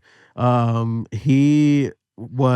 and his brother Juan were like they were my boys, and my friend Kyle Douglas as well. And so we were all like metal kids. Like, Yep. we're like the only metal kids in in this Bible college. The So scene kids. the scene kids, Yeah. bro. So we were the rebels. So even like in worship, I remember. So this is like 2012, Okay. 2013. So think of worship music at that time. Oh, I know, dude. So That was arguably the beginning of the peak of Christian worship. yes, yeah. Like the modern This was Christian like worship era. very heavy EDM, Yep. dance music, Shout out Planet Shakers. Planet Shakers, bro. So this was very high energy worship Yep. at this point. Yep. And so for us, at least for me, I was Did like, you oh, ever bro. contemplate throwing punches on stage? I've like hardcore danced Yeah. on Oh, I stage. know you have. I've jumped off of like Did you drum crowd rigs. surf? Did you ever crowd No, surf no, during I worship? didn't. My friend Izzy did though. He did a lot, like because we did a lot of youth services, and bro, Bro, we just crowd lit that surfing during we worship lit is that place wild. up, bro. It was crazy, That is a far cry from the Baptist hymnals. bro. It was well, they were AG, so like they were like half Well, that's its own half conversation. Pentecostal. Yeah, that's its own Half, yeah. conversation. So, but yeah. So that kind of like kickstarted my creative like Yeah. journey. Right. And then through that I met Josh Boston, Yeah. who Shout was out playing Josh drums. Boston. Shout out Josh. I've known him for probably 10 years or Yeah. so now. And yeah, and he so he was the drummer, so he always loved it when I would jump off of his drum set. Bro, was this like, you know, was so this in a time? because he was a rocker too. So like he understood Hey, the also assignment. a great drummer. Oh, bro, He's a insane. great If you drummer. don't know, or if you know Josh and you don't know this, he is an insane. Well, and it's funny because he won't tell you that. no, he won't. He won't talk But about it. he really is though. When Like it's- one of the best like technical drummers I've And ever. it's wild because now, like, I mean, he's got an incredible cinematography, is that the Yeah, word? Studio, 100%. and has done like his work's wild. Insane. So good. Anything But he it's- touches nuts. So Yeah, and it's so funny because like yeah. sometimes you just like don't know that he did that, you know, when it comes to drumming and music and stuff like that. Yep. So that's like that's kind of where you start to get a taste of The the creative creative world. And yeah, then so meeting Josh, he was the one. So he did photography, Mhm. and I was just I was always like drawn to him just creatively. I'm like, there's something about you, bro. Like I Yeah. don't know, I didn't know what it was, and I barely knew him at the time. Okay. So because like obviously this is a massive church, and he also was at Hillsong College at the time. Oh man, I So forgot he that he did that. came. Yeah. He would come back and forth, Yep. and I would see him when he would get in town because The he Land was Down in Under. Australia at the time. And I was like, anytime he would come, I'm like, bro, like I would just love to talk Yeah. to him. And so he did that, and then once I graduated school there, I stayed for an internship Okay. as a worship leader there. Okay. And through that internship, I would tell you was like really kind of kick started my creative. Like I fully started to realize, okay, like this is different than what I think I thought it was gonna be. Mhm. And so I was doing, I was worship leading at the time, just basically full-time job at this point, and I was an Yeah, intern. an internship is really a full-time job that you It don't get is, paid to do. especially when you're fresh out of college. Like that's Yeah, literally and that's what you're- you do. And you're at a church, but Right. that's different. And so, but Josh was doing like a bunch of really dope photo shoots at the time, and I would help him on his Okay. photo shoots, and I just fell in love with more so like the on the fashion, the styling side Mhm. of photography. And so I would, anything he needed, I would just help. I'd be like, Yeah. okay, like I would love to help, whatever.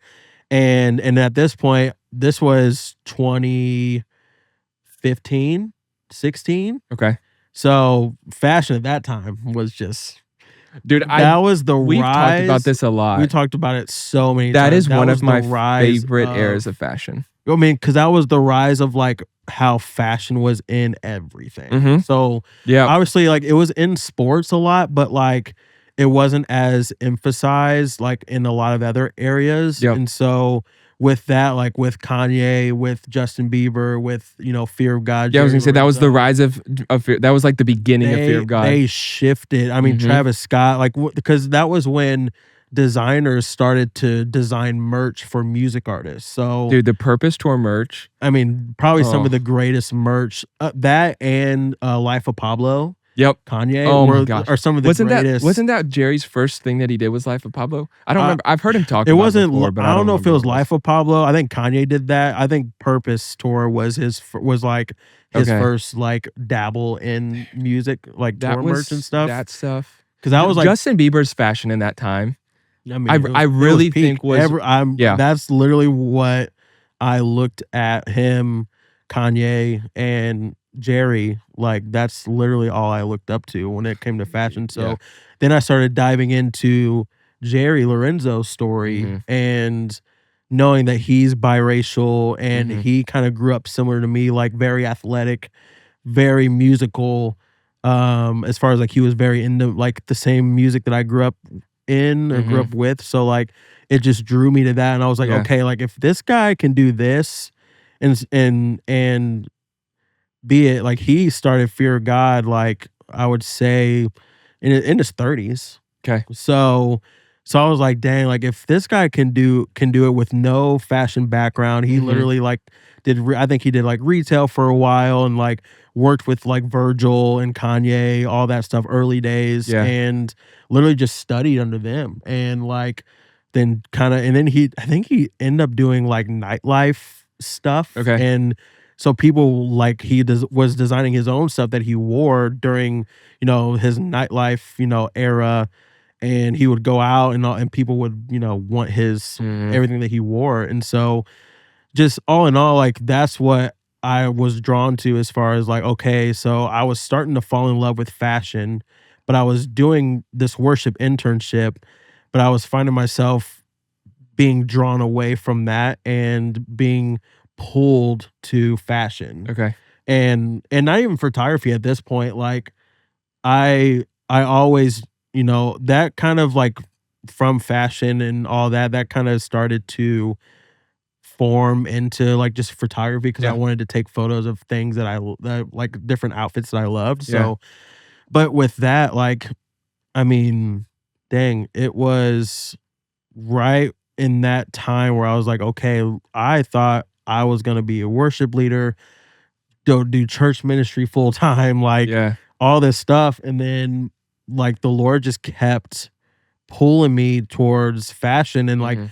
that's when I taught myself how to like distress clothes, bleach treat clothes. Like I was literally broke intern at this point, and I would go to Walmart Yep. and can get like cheap denim, get Yep. cheap like flannels at the time because the flannels was nuts at that The long time. line So flannel, it's the long line the flannel. long line era is one of I That mean, we've was said it, it's one of the greatest crazy. eras of I fashion. stacked so many Dude, it was long line. 9 you I would had lay you 3 would different Yes, layers, you and did. they all stacked, They bro. do the staggered layer of that time Yes. because it was like it was like something super, super long that hit your knees. Yeah. Then it was a tank top over it. Then it was another shirt over it. Then it was a long line flannel. There was so this is kind of off topic, but kind of on topic. When I was working at PacSun years ago, Yep.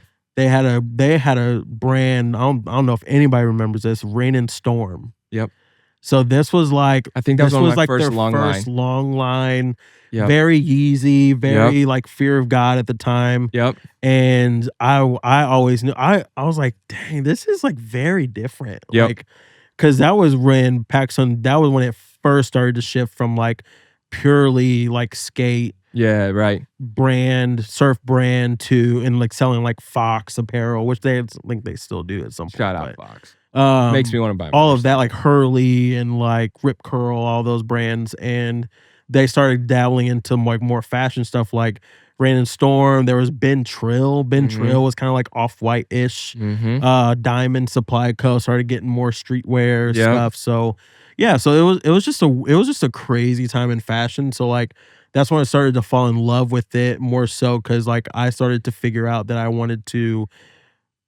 I always did this like subconsciously, but I just kind of fully realized it at this time. I was like, okay, like now I'm dressing based on like how I'm feeling Yep.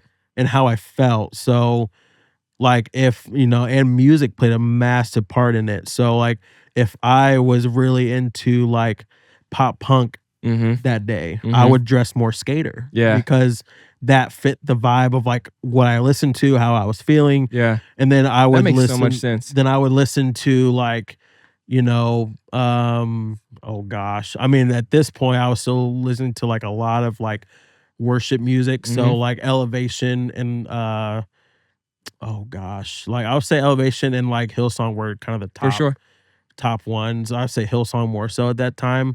But they all wore like, the Chelsea boot, skinny jean, Yeah, dude. biker leather Yep. jacket. That's what I wore. So, so really music and still has such a like massive part in, fashion for me, how I Yeah. feel. And, and even with rap and hip hop, like I could go that direction. The next day I could be like in Yep. skinny jeans and Chelsea boots one day, and then go, I feel more hip hop and I wear like super, well, hip hop then they were still wearing skinny jeans, but in a different way. But Yep. Very different, but I know what you mean. but yeah, But so so that yeah, so it was just like a massive turning so point for that's me, when you I start to think. fall in love with fashion, Yeah, for which sure. that kind of brings us like so you end up going down the creative route and in photo video. Photography, yeah. But I want to Mhm. kind of bring it to now and where you are now Mhm. with on the other side. You're wearing a shirt for it. Yeah. And that's First print. and that dude, it's sick. Crazy. But so that is the clothing brand you're working on launching, which Yeah. what's crazy is I remember the first time we actually hung out, we got coffee together, Mhm. June of 2020. Yeah. After we'd done a fit photo shoot together for Rooted. Mhm. And that was the first time that On the Other Side came up. It was called Yeah. something different at the time. It was It was called Flesh and Blood at that time. Flesh and Blood was Yeah. the name of it. But I Which remember I'll you talking still about kind it. of like, I still think that's a sick name, Yeah. and I want to integrate that. It might be a collection at some point. Sure. But yeah. But so that Flesh was and Blood the first it. time you kind of start telling me of like this passion you've got to create a clothing brand Mhm. and a fashion line that's Yeah. unique to you, unique to what you feel like the Lord laid on your heart years ago. But Mhm. so it all kind of though goes back to that the genesis of going to James River, Mhm. going to leadership school there and Yeah. learning, Teaching kind of myself touching fashion, and yeah. kind of getting in touch with like on a deep level the creative side. And that's like Mhm. the nuance of where that came from. Yeah. Yeah. And so even like after like James River and all that, when I left, that's when I really started to, and I was still working like retail at the time. So that was when I, started doing photography more. I literally just like bought myself, I think it was probably like a Canon Rebel T6 or something like that. Yeah. Super basic camera, but like that's literally just all I had. So I would go out and like would get my friends and I was probably shooting every day for probably like 3 years straight. Like I would always want to go and like I'd like text a friend, call a friend, like, hey, like, let's go shoot something or Yeah. like go somewhere and shoot. So yeah, so then I started to, and then then I was like, with my love for fashion, I was like, dang, like, what if I just like dressed people like as well? Like, Yeah, what if I for sure. styled them too? So Well, because you've always, as long as I've known you, when it comes to photo, you've always loved the editorial style, the Yes. modeling style, for sure. Vogue. Mhm. That's your aesthetic. That's what Yeah. you've enjoyed doing. So that Yeah. makes a ton of sense. Yeah. That especially knowing the background you have in the love of fashion, Mhm. how those two coincided. Yeah, yeah, and yeah, so I was just like, and so I was working at PacSun at the time. So literally, what I would do is I was like an assistant manager, so I would like see all the new shipment, all this stuff, Mhm. and so I would literally like grab stuff, Yeah. and put like I had like a couple friends that were like associates at the time, and I would like have them put it on, and we'd go outside the mall and shoot stuff. Dang. That's wild. And then like PacSun picked it up. And then so PacSun used to have like this like, I don't know, like necessarily like a magazine is what you would call it, but like it was this weekly thing that they would always send out to every store in America. Yeah. And they saw one of my posts on Instagram, and because I like styled, what somebody in some new like PacSun stuff, and they're like, hey, like, can we use this like for the cover of No this way, like dude. weekly like print we do for all the stores? I was like, yeah, like sure. And so that happened like a couple times, and then I was like, dang, like okay, like I have something in this like e-commerce, but not e-commerce. It was more lifestyle Mhm. stuff, like very Yeah. PacSun, very like, so that was kind of the direction I went.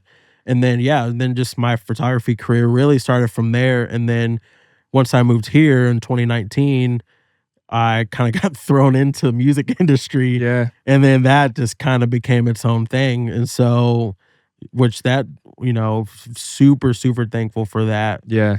What's And funny in the journey of that is like, you growing up more in the hip hop R&B background. yeah, You end up shooting for country country artists. music, bro. And I hated country, bro. I know, and I hated it. and then like, dude, It I was remember so like funny. it was like a year and a half ago, maybe for your birthday or something. It was when you were with Cam. You were Yeah. shooting for Cam Marlowe. Yeah. And you're like, bro, he's buying me a pair of Tacovas. I'm like, no way, dog. No Yeah, way man. you're about to get a pair of I cowboy was like, boots. And you got them. You got a pair of cowboy I boots. sure do, and I still wear them. And like, yeah, it was so interesting how, like, the Lord's just funny. Yeah, for sure. In those instances where like you think it's gonna look a certain way, and then but he kind of takes you in a almost it for you or for me it felt like a roundabout way to get to where I am now.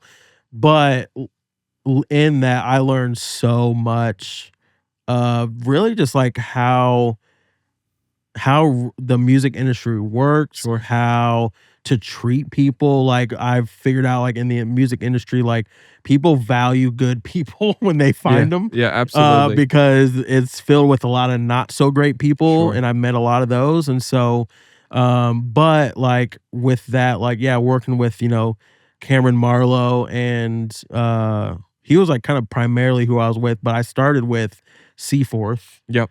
When I first started touring, and love those guys to death. I still like chat with them here and there, but they're awesome. I love Mitch. He's still going. Tom separated and he does his own like producer stuff now, which is insane. And I think he still does stuff with Mitch for Seaforth stuff, but yeah, and yeah, so started with them, then I went to Lakeview. Yep. Shout out Right Lakeview. after that, Lakeview, my boys. I love those guys, Jesse and Luke.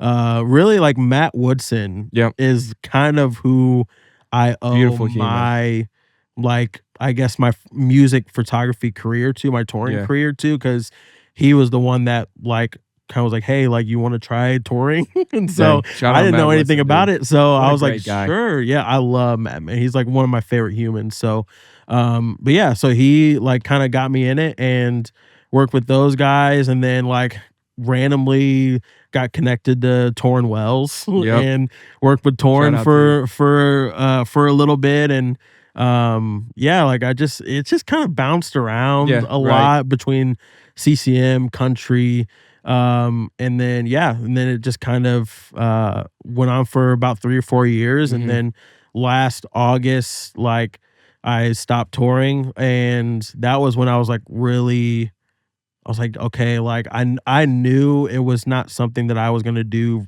for a long time.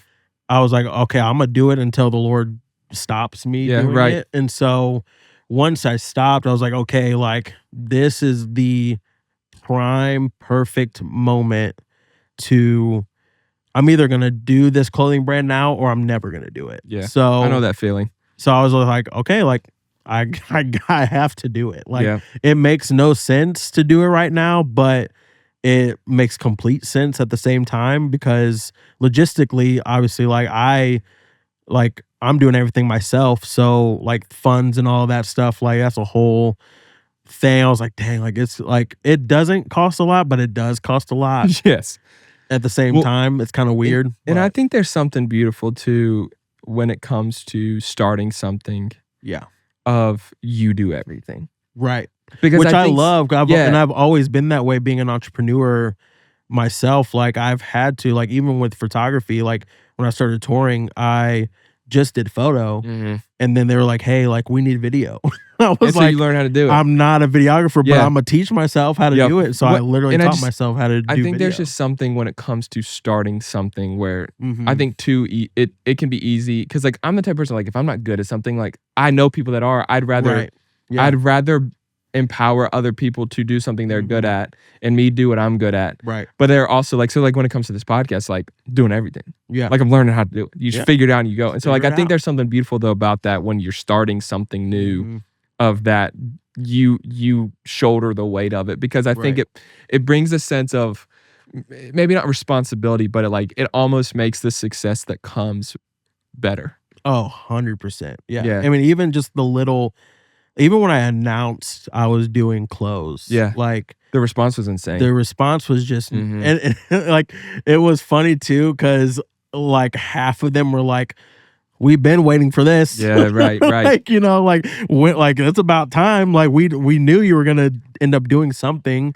Just because like with fashion, like being a stylist and stuff too. Like I and being in fashion, I dress very different Mhm. and like compared to, normal Nashville, I guess. But yeah, like I love to take risk in what I wear and stuff. So yeah, so people knew like I had a fashion Mhm. like eye. Yeah, for sure. And so I think there anybody that knows you or has seen you, like, knows that that's part of who you are. yeah, I mean, that was just always me being me. Like Mhm. like I said, like I dress how I feel, you know? Oh, yeah.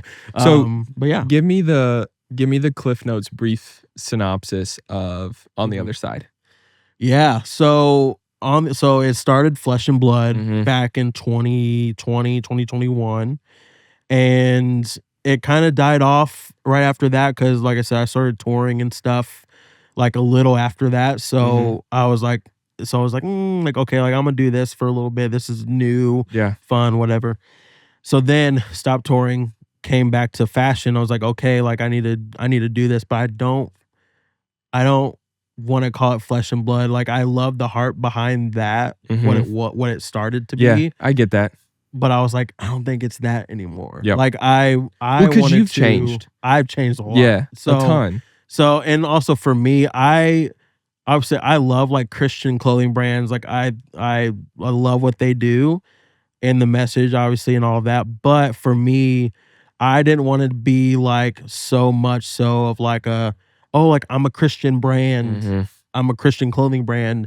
Which I is such an odd wanted dichotomy, but that yeah, and so but for me, I'm like, I want people to know within the clothes, like, within, like, because obviously, like, I'm doing a lot of graphic stuff now, Mhm. but, like, it'll eventually evolve into, like, actual high fashion, like, suits, Mhm. sweaters, and tracksuit, like, Yeah, for everything. sure. So, bags, leather, all that stuff. So, but within that, I was never really one to wear anything, like, super loud Christian Yeah. thing because like, I wanted people to know who I was, and Mhm. so but with, not with, um on the other side, for me, I where that came from was more so I really kinda like going through counseling, I really dug into my upbringing, my childhood of man, like I lived such a unique life Right. and with a point of view that not a lot of people, a very small percentage of people get to have. And Yeah. so for me, with on the other side, I wanted to really express that journey for Mhm. me and also the journey of kinda like the church journey of, like, I've battled with, okay, I thought I was gonna be in church full time, church ministry full time, Right. but the Lord was calling me outside of the church, so, like, I was like, "Okay, like, what does that look like?" And Yeah. so, I haven't told many people this story, but when I was working at Lids at the time, and this was Shout out Lids. right What a great after store. for real. This is, like, right after I left, like, the internship, Okay. and I was really wrestling with, you know, like I thought I was gonna be in church ministry full time. I'm not. So what is this gonna look like? So I was working at Lids and this guy comes in and he like looks at me and like I greet him, obviously, because I'm working, so I greet him, Mhm. whatever. And before he leaves, he looks at me, he's like, "Hey, like, I have like a word from the Lord for you." And like, this is weird. I don't know you. And obviously we didn't know each other. And so I was like, okay.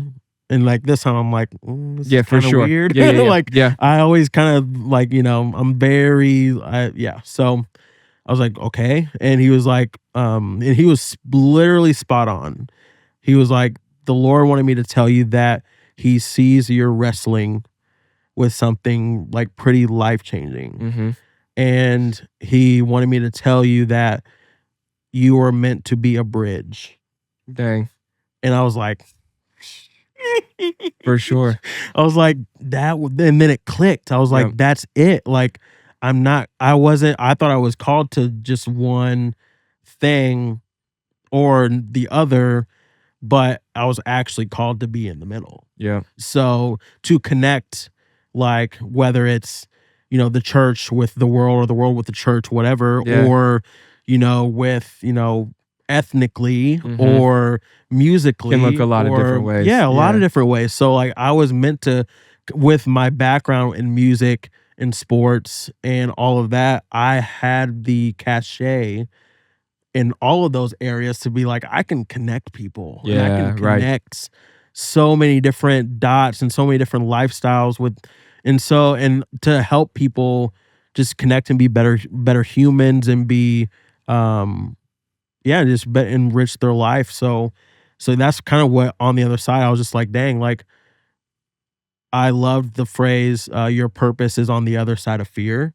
And Yeah. so that phrase is what birthed on the other side. So Wow. that was on the other side, and that's still that phrase is kind of like the um I would say the theme Yeah. of That makes the sense. brand, because I always want to empower people to get over that fear, whether that's in life, whether that's in music, whether that's in, mental health too. Like Yeah. I know for me, mental health is a big thing. Mhm. And in my counseling journey, um, I have really, have seen the effects of, men becoming more mentally well Yeah, and right. where a lot of hurt and a lot of craziness comes from the world, especially recently.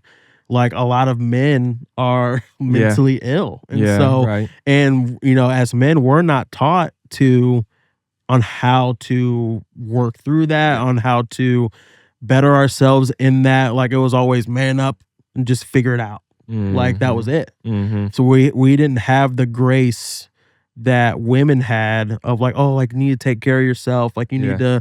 to, like let's Which help, is great that which is women yeah, great. yeah, like, don't Absolutely. wanna give the wrong Men impression. just didn't, Yeah. we weren't encouraged in that way. Yeah, So culture's changed a lot in that yes, regard, which is a good thing, I think. 100%. So that's a big advocate for, this brand as well, is that like, men finding um yeah, that mental that mental help. And Yeah, that's like beautiful, dude. just it's a massive, massive thing for me and in my family bloodline Mhm. too. Like mental health is a massive like I would say like a, what do you call it? Like a chain Yeah, or yeah, yeah, like, yeah. I know what you mean. Well, man, I've something like I've that. So been, I've fortunately had a front row seat mhm, to your life for, we said 5 years and yeah. have seen the growth of you as a human and as an individual. So, I mean, it's so cool to see how much you've grown, Mhm. and I'm proud of you. I mean that, and Well, I'm we're still grateful to growing. man for sure. We're But I still mean, figuring it out.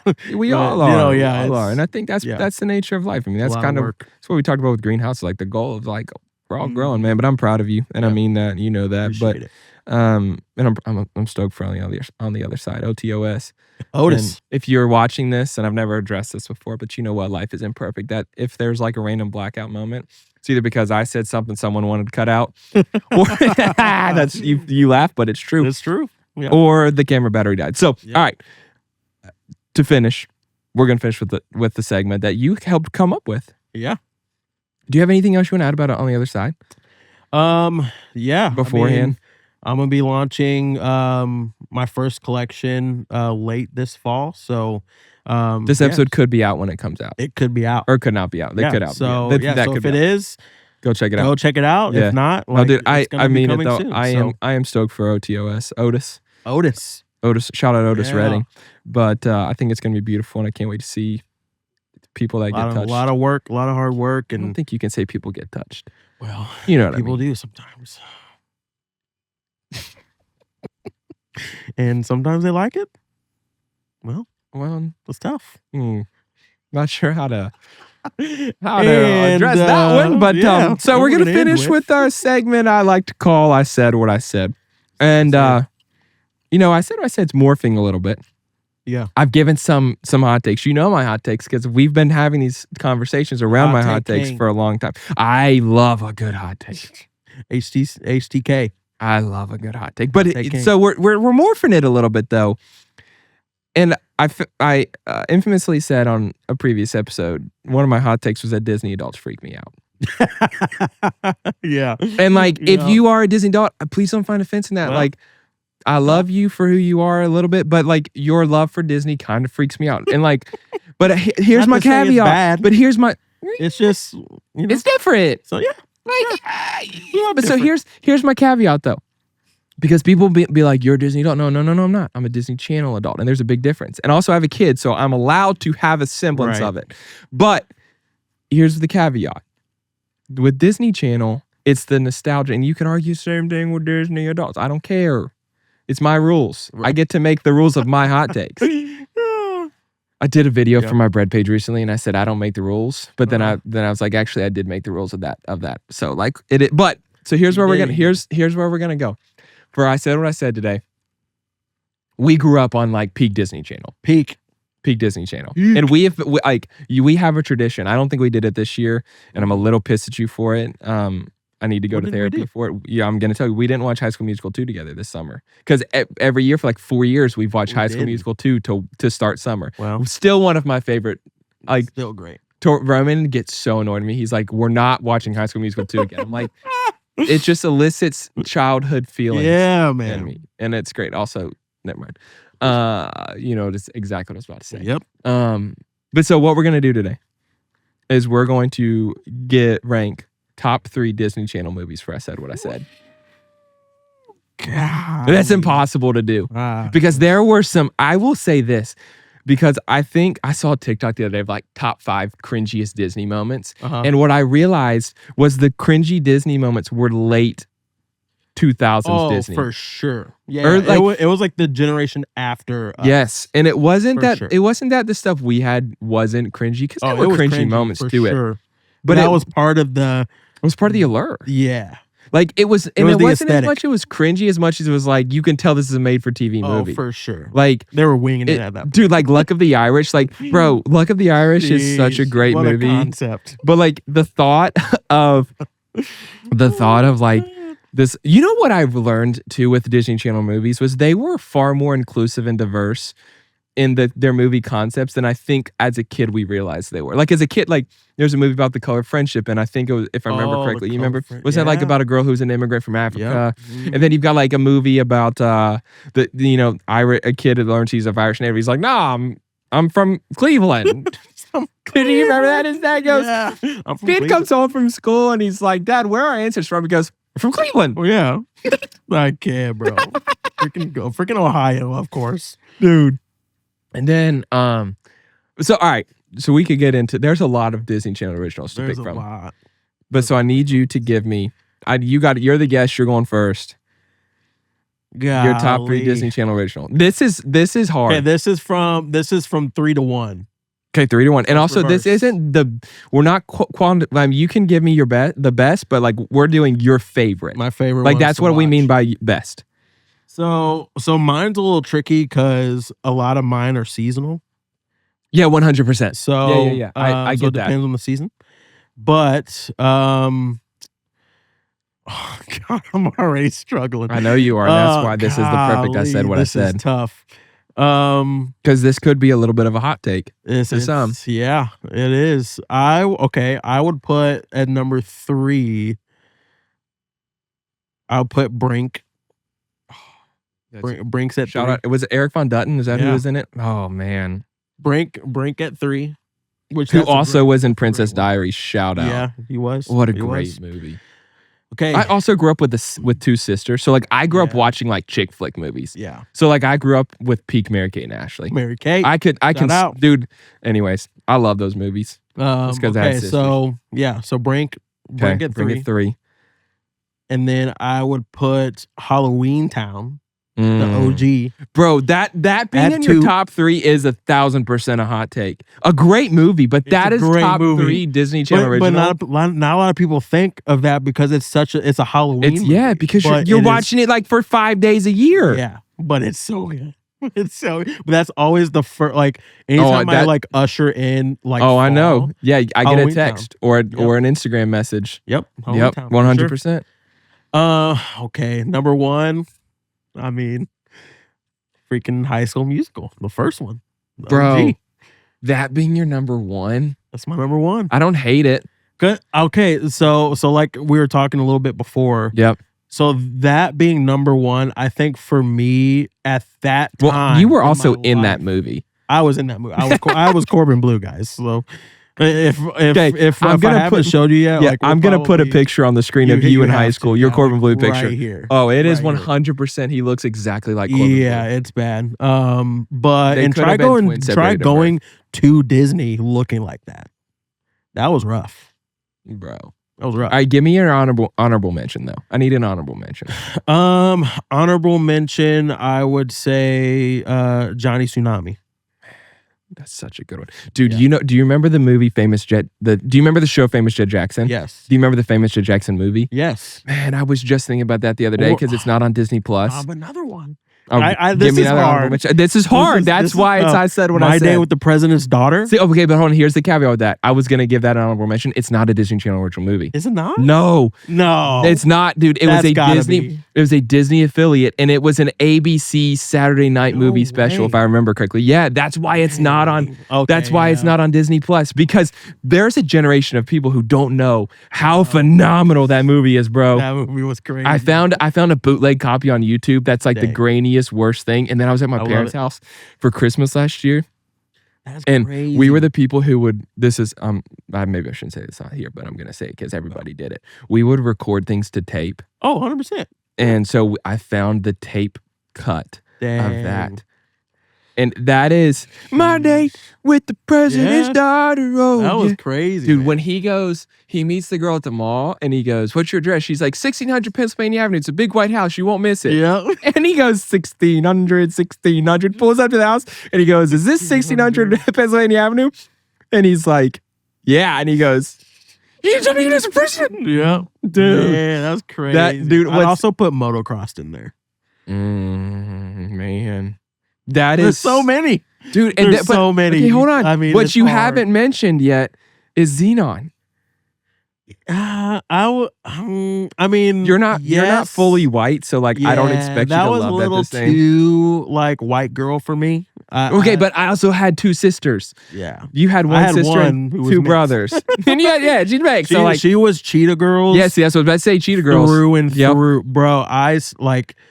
She would. Okay, I like vividly would remember. She would be like in the shower before school. Cheetah listen. And back then we had like the massive CD players. Yes, you did. And we would put that in the 6-disc bathroom. stereo. Yep, put that in the bathroom. Yep. And we'd listen to music while I we were in wish the I shower. still had mine. She would blast that Yep. first album of Cheetah Girls. I don't think I was allowed to watch Cheetah Girls, truthfully. And I think well, dude, I grew up in a super fundamental Baptist house. And I think it had to do as well with That's So Raven being, Raven Simone being in it. Wasn't Raven in it? Yeah. Raven was in that.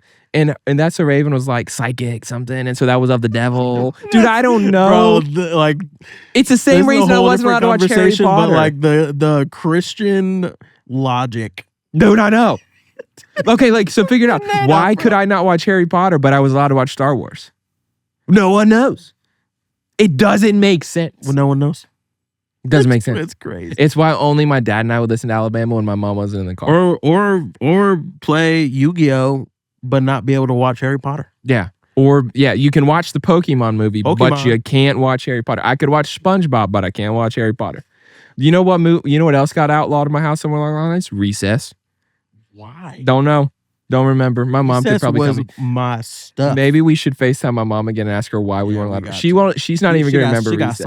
some We got splains some. to do. We need answers. Also, couldn't watch Rugrats. Never was allowed to watch Rugrats because they were like disrespectful to their parents. What did you have? I had a great childhood. I had a great childhood. We were Disney Channel Rugrats, kids, bro. dude. Oh my lord! Somewhere along the lines. Were you one of those that couldn't watch SpongeBob? Eventually, yes, but early on, I was. I went and saw SpongeBob movie My in mom theaters. tried. It didn't work. Yeah, we were just talking about And that with- the other and day, with bro. Harry Potter. I don't know She why that was a tried, thing. but I would go to friend's house and watch it. Dude, you know the first PG-13 movie I watched? Oh gosh. I'm gonna tell the story I too. mean, yeah. Go ahead. It was Waterboy. That's no way. That's where I'm alive. And let me tell you this story. That's crazy. I was probably 9 or 10. That's and I was funny. I was playing. I grew up playing basketball. I was playing all-star basketball, and I was the only kid of our friend group, or like on the team that didn't go to a Christian, or that went to a Christian school, didn't go to public school. Never went to public school. You were that kid. I was that kid, man. I was the church kid. I was all of it. I was the kid that made fun of you. Yeah, 1000%. I deserved to be made fun of. So like, I go to That's funny. it was the public school didn't have school on Monday. We had a tournament that was ended on Saturday or Sunday. I think we won. They all go to the movies afterwards. They went and saw Miracle. I didn't get to go see because I had to be in church, but I was allowed. My parents let me skip school Monday. It gets worse. It gets worse. My parents let me skip school Monday to go to the sleepover. So I get to be like, they didn't have school. I get to be the kid. I get to go to the sleepover. Whatnot. It's like President's Day or something. Shout out to President's Day. So we get to the house or whatever. We're staying in their basement literally was just like ours. And so we're hanging out. They're like, we're going to watch a movie. It's Waterboy. It's rated PG. I was like, all right, sick, whatever. Let's watch it. Movie finishes. They go, Jake, just by the way, that was rated PG-13. I was like, all right, never telling my parents. Yeah. Dang. And mama, she showed me and I like them too. Bro, I've been watching freaking rated R movies since I was like 3. I snuck into my first rated R movie and I was like 16, maybe 15. I think my first rated R movie in theater that like I had snuck into, oh gosh. What was the movie that came out that was like The Hangover, but wasn't The Hangover in like 2011? Like The Hangover? Yeah, hold on. I mean, I don't know. I'd have to look it up, but that was a movie I went and saw with my friends. I'm trying to think of like the first like rated R movie. That was the first rated R movie I saw, was whatever that movie was. It wasn't The Hangover. Was Tropic Thunder rated R? I think it was. That might have been one. Or I went and saw did Borat 2 come out the year I graduated high school? The first one came out. No, what was in the middle second school. one that he did? Not the Borat 2, but there was another movie after that. He was in The Dictator. Talladega I went and Nights. saw The Dictator. Yeah. I saw The Dictator when I graduated high school, and I remember my uncle going. My uncle asked me, he's like, "What movie did you go see?" And I'd I'm say like, the Jackass movies were definitely my first. My first ones, bro. Dang. Talk about that era of MTV. Oh my gosh, bro. If you like, God, how did we survive? I don't know. Like, that's what I want to know. But All right. that's a whole different conversation. That's a whole other conversation. Great era of entertainment, though. Yeah. 100%. All right. So my top 3 DComs. Dude, I I feel remember. like I kind of know these. Oh man, it's not High School Musical 1, 2, and 3. That's not top 3. No, I do think the older I've gotten, the more I appreciate 3. Yeah. I think it's the nostalgia, sentimental side of me. Like, there's something I appreciate about 3, and it's crept up there as one of my favorite movies to watch. Yep. And I don't feel bad for saying that. That's a good one. So here's my caveat for what I'm gonna say. I'm gonna go. Yeah, dude. I'm like, it's my show. It's my rules. According to Stephen A., the list is fluid. It's fluid. So here's my thing. I'm gonna go old DComs as my top 3 because not that How old are we talking? like the original DComs, like the 90s DComs, because I love the High School Musical movies. Yeah. And I love Camp Rocks, but that is such a different era of DCom than the 90s. A part of DCOM. I know it is, but this is my rules. This is my list. Okay, sure. And my show, my rules, my list. I get to say what So I you said. get 2 eras of top 3s? Yeah, 1000%. That's what I'm doing. Oh no. Okay, so Funny. I won't. I'll combine it all into one. I'm gonna give you 3, then I'll try to rank them. Okay. Honorable mention. The first honorable mention, we're gonna go High School Musical 1 Okay. and Camp Rock. Yeah. Well, I knew Camp Rock was in there. I'm a Jonas Brothers stan, and I'm unapologetic about it. They're also releasing a Christmas movie this year, and I hope can't it's good. wait. I think, dude, seeing really the hope preview of it looks like it's going to be good and not overly cheesy, but we'll find out when it comes out. Brink is in the top 3. Okay. Brink. Johnny Tsunami's top 3. Yeah, that's it. I mean, it's so good. Johnny Capella back on board, though, was a miss. Yeah. The second one. Oh, It's not sure. awful, but it's not great. It didn't hit the same. And then I'll go High School Musical 2 as my 3rd. That's it? There's so many other ones. You can't Okay. do 2 High School Musicals in the same list. I know High School Musical 1 was an honorable mention. But you gotta All right, do you want a something different else. you want a Yeah, different you one? gotta do something else. All right. Okay, hold on. You gotta give me a deep cut. Give me a deep cut.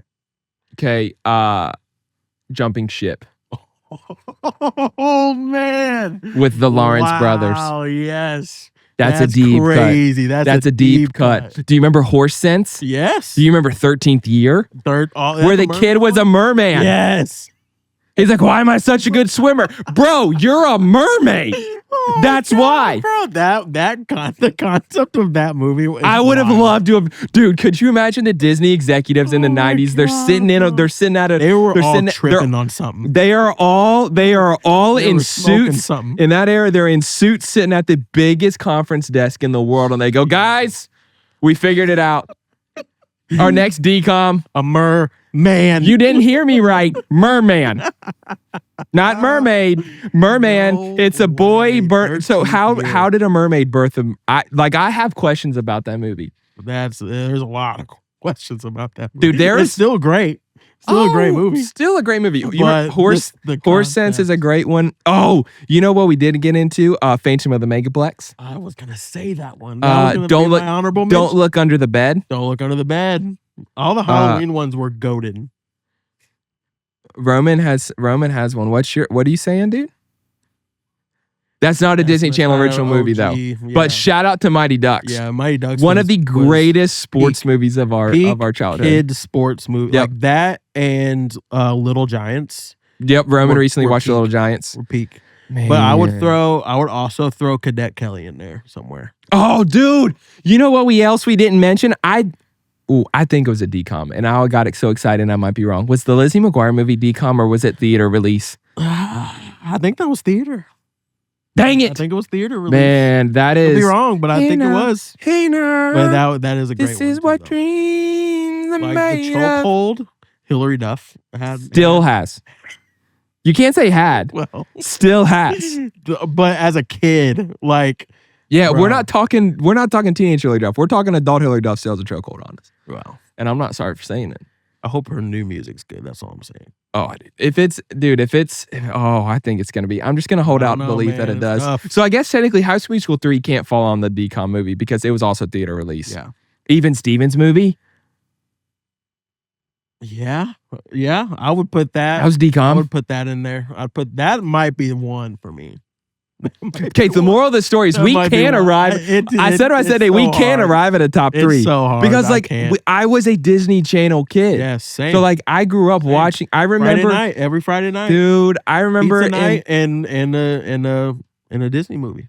yeah, when it wasn't Blockbusters Disney No. movies. But I remember when it's like 16 or 17. I don't think Roman was born yet.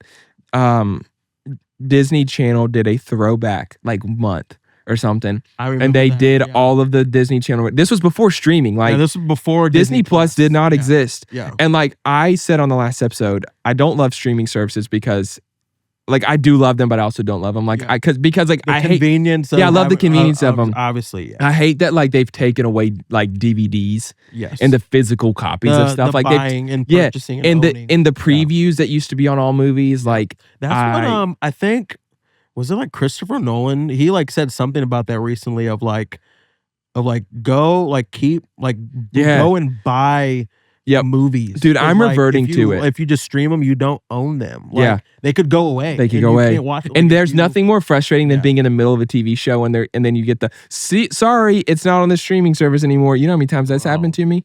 There's so way many too times where many. like I'll look for a show on like Yep. HBO Max, and it was always HBO Max and Netflix. Yep. They would just flip flop. I don't Like, know why. between- It's an HBO like, show. Why is it both of not them. on HBO anymore? I hate it. I don't know. But so I like hate it. but the best thing about Disney Plus and streaming is that it has brought back all of the original Disney Channel. I And think all all the of them. old like Miracle on like 34th The Street, originals. like dude. the old stuff. I do think though black and white. I really am gonna start just going and purchasing old movies.